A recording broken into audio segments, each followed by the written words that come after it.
غلام احمد قادیانی نے اپنے فتنے کا آغاز کہاں سے کیا تھا یہ سمجھ لیجیے۔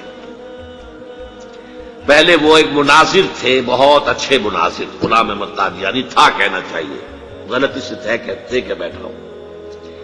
آریہ سماجیوں سے مناظرے کیے، عیسائیوں سے مناظرے کیے، مناظروں میں فتح حاصل کی، مسلمانوں کی آنکھوں کا تارا بن گئے، محبوب ہو گیا۔ اس کے بعد اس نے ایک فتنہ چھوڑا، ایک شوشہ چھوڑا۔ نبوت اور وحی تو رحمت ہے، رحمت کیسے بند ہو سکتی ہے؟ وحی تو انسانوں کی ہدایت کے لیے ہے، انسان ختم نہیں ہوئے وحی کیسے ختم ہو جائے گی؟ دیکھیے بظاہر یہاں دلیل ہے، اٹ اپیئرز کنونسنگ، بات سمجھ میں آتی ہے، یہیں سے یہ حل مل جائے گا آپ کو۔ کیا وجہ ہے کہ بڑے بڑے اعلیٰ تعلیم یافتہ لوگ جو ہیں اس کا شکار بن گئے؟ دنیا میں ایک ہی مسلمان نام کا سائنسدان جو ہے وہ آیا ہے ٹاپ پر، وہ قادیانی۔ ایک ہی مسلمانوں کا نام رکھنے والا جو ہے وہ international court of justice Hague کا جو ہے جج بنا ہے، وہ کون؟ قادیانی۔ ڈاکٹرز قادیانی، انجینئرز قادیانی، بڑے بڑے۔ یہ کیوں؟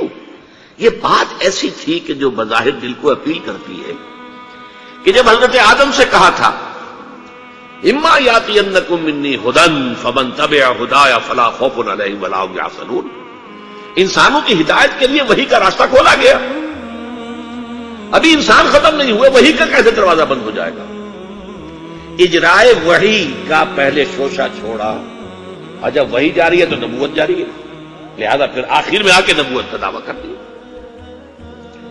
اس نے ایک مسئلہ اور استعمال کیا، یہ اصل میں چالاک اور ہوشیار لوگوں کے معاملات ہوتے ہیں۔ عوام الناس کی نفسیات کو متاثر کرنے کے لیے ایک اور شوشہ چھوڑا۔ دیکھو یہ کیسے ہو سکتا ہے؟ ہمارے نبی حضرت محمد صلی اللہ علیہ وسلم وہ فوت بھی ہو گئے، دفن بھی ہو گئے، زیر زمین دفن ہے، اور عیسیٰ ابن مریم وہ آسمان پر اٹھا دیے گئے، وہ آسمان پر ہے، کیسے ہو سکتا؟ اب عام مسلمان کے لیے اس میں بھی ایک اپیل ہے کہ اس میں تو گویا کہ ثابت ہوا کہ حضرت عیسیٰ ابن مریم جو ہے وہ افضل ہو گئے محمد سے صلی اللہ علیہ وسلم۔ یہ ہیں وہ چیزیں کہ جن سے حالانکہ افضلیت کا اس سے کوئی تعلق نہیں۔ اصحاب کہف اگر 300 برس تک سوتے رہے تو اس میں کون سی افضلیت ہو گئی؟ کوئی افضلیت کا سوال نہیں۔ اس اعتبار سے حضرت عزیر کو اگر 100 برس تک مردہ رکھ کر اللہ نے دوبارہ زندہ کر دیا، کون سی افضلیت اس میں ہو جائے؟ اللہ کی قدرت ہے، اللہ کر سکتا۔ لیکن عام آدمی کو اپیل کرنے والی باتیں ہیں، لہذا اس نے شوشہ چھوڑا کہ نہیں یہ غلط ہے، یہ مولویوں کے ڈھکوسلے ہیں، یہ قرآن مجید میں صراحت کے ساتھ نہیں ہے، یہ حدیثوں کے اندر ہے، حدیثوں کے بارے میں جو ہے وہ ہم اطمینان نہیں کر سکتے کہ حضرت مسیح جو ہے وہ سولی نہیں چڑھائے گئے۔ وہ سولی چڑھائے گئے، وہ فوت نہیں ہوئے، البتہ زخمی ہو کر وہاں سے اتار لیے گئے تھے، پھر ان کا علاج معالجہ ہو گیا، پھر وہ علاقہ چھوڑ کر کشمیر میں آ گئے، یہاں آ کر ان کا انتقال ہو گیا، یہاں دفن ہوئے، یہاں کشمیر میں ان کی قبر بھی موجود ہے۔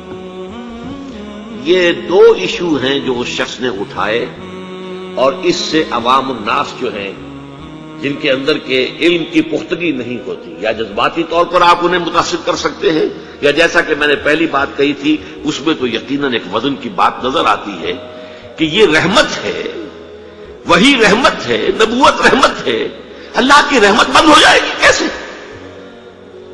اب اس کا جواب ہے یہاں۔ میں نے اس قادیانی سے کہا کہ مجھے یہ بتاؤ کہ کیا تم یہ مانتے ہو کہ اللہ کی ہدایت قرآن میں کامل ہو گئی؟